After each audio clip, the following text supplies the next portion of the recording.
The neck's very important, but it's also like, you're doing it very smart. You're bringing in Dave Camarillo. He's awesome.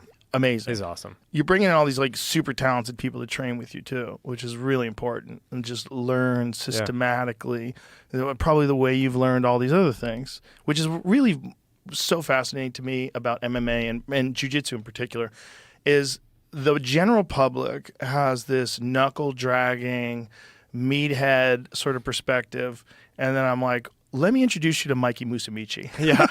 Well, there's a range. There's a range from Mikey to... But Mikey's one of the elite of the elite, and he's about as far from that. I love Mikey. He's a very good guy. He's super good guy. Yeah. He's super kind and unbelievably brilliant and eccentric and just so dedicated to jiu-jitsu. Right? I mean, he's just I'm glad that he's over at the UFC now. Yes, I am too. Yeah. Well, I'm glad a guy like that exists. I'm like, okay, I know you think that. Let me show you this guy.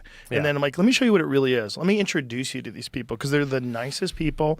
I know. There's no better stress reliever in the world than jiu-jitsu or martial arts. There's no better. You leave there, you're the kindest person in the world.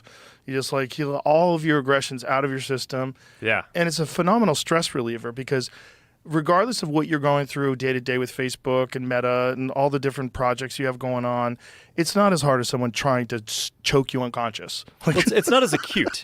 I think it's like sometimes you have someone trying to choke you unconscious slowly over a multi-year period, and that's business. But but no, I think that sometimes in business the cycle time is so long that it is very refreshing to just have a feedback loop that's like, oh, I had my hand down, so I got punched in the face. It's like